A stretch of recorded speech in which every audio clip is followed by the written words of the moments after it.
Pernah kepikiran nggak sih soal dunia pemrograman, tapi bingung banget harus mulai dari mana? Tenang, Anda nggak sendirian kok. Banyak banget yang ngerasa takut duluan ngelihat barisan kode yang kelihatannya rumit. Tapi santai, dalam pembahasan kali ini kita akan kupas tuntas sebuah panduan yang ngasih kita peta jalan yang jelas dan simpel buat siapa aja yang mau mulai. Oke, jadi apa aja sih yang bakal kita bahas? Kita mulai dari yang paling dasar, apa itu pemrograman? Terus, langkah pertamanya gimana? Cara milih bahasa yang pas. Lanjut, kita bangun fondasi yang kuat, lalu ubah teori jadi praktek. Nggak berhenti di situ, kita juga bakal lihat cara ningkatin skill. Dan yang terakhir yang paling penting, soal pola pikir yang jadi kunci suksesnya.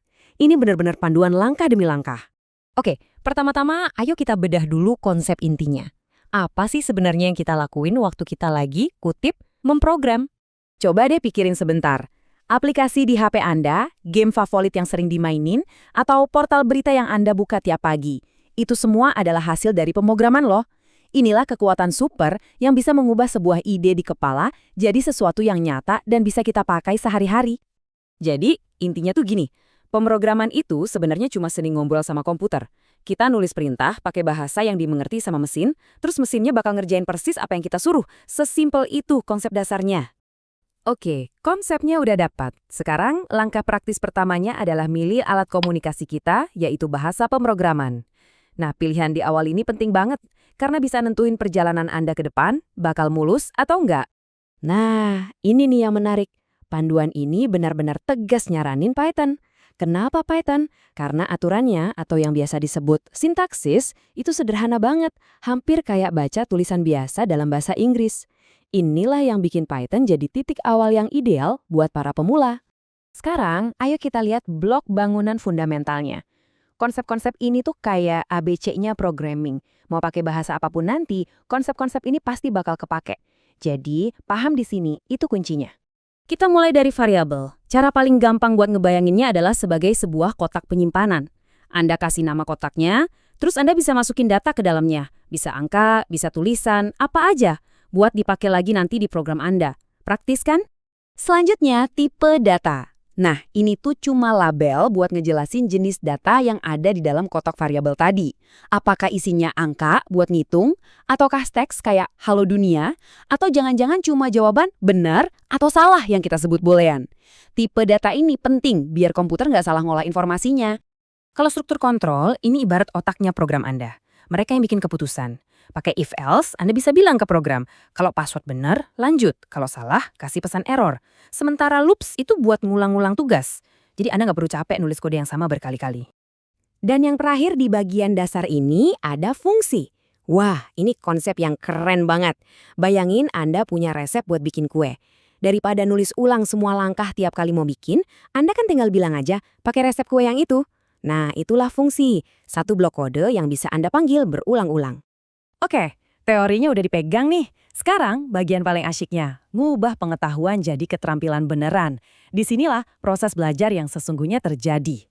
Prosesnya bisa kita pecah jadi 3 langkah simpel tapi super efektif. Pertama, manfaatin sumber belajar online yang jumlahnya banyak banget. Kedua, langsung aja coba bikin proyek-proyek kecil. Dan yang ketiga, ini kuncinya. Latihan, latihan, dan latihan terus. Nah, ini beberapa rekomendasi konkretnya. Kalau Anda suka belajar sambil langsung coba, platform kayak Codecademy atau FreeCodeCamp itu bagus banget. Kalau lebih suka baca, buku Automate the Boring Stuff with Python itu wajib, karena langsung ngajarin aplikasi di dunia nyata. Buat ngasah logika, langsung aja tantang diri Anda di situs kayak HackerRank atau LeetCode. Kalau Anda udah mulai nyaman sama dasar-dasarnya, jangan berhenti di situ. Perjalanan masih panjang. Terus, abis ini ngapain lagi biar makin jago? Ada 2 hal penting di sini. Pertama, perdalam soal algoritma dan struktur data. Ini yang bedain kode yang sekedar jalan sama kode yang jalan dengan super efisien. Kedua, jangan belajar sendirian. Coba deh gabung sama komunitas di Reddit atau Discord. Di sana Anda bisa tanya, diskusi, dan sadar kalau masalah yang Anda hadapi itu juga dialami ribuan orang lain. Kita udah ngomongin yang teknis-teknis terus kan? Tapi percaya deh, ada satu hal lagi yang seringkali jadi penentu keberhasilan dan ini sifatnya non-teknis, pola pikir Anda. Ini benar-benar harus dipegang teguh ya. Di dunia pemrograman, nemuin error atau bug itu bukan kegagalan. Justru itu bagian dari prosesnya. Setiap programmer, bahkan yang paling ahli sekalipun, menghabiskan banyak banget waktu buat nyari dan benerin kesalahan. Jadi nikmatin aja prosesnya. Dan nasihat terakhir yang gak kalah pentingnya, sabar dan konsisten. Anda gak bakal jadi jago dalam semalam. Anggap aja ini lari maraton bukan lari sprint. Kemajuan sedikit demi sedikit setiap hari itu bakal jadi luar biasa hasilnya dalam jangka panjang. Jadi sekarang petanya udah ada di tangan Anda, mulai dari konsep paling dasar sampai pola pikir yang benar. Pertanyaannya sekarang bukan lagi gimana cara mulainya, tapi proyek pertama apa yang mau Anda ciptakan? Mungkin kalkulator sederhana? Atau aplikasi pengingat kecil? Pilihan ada di tangan Anda.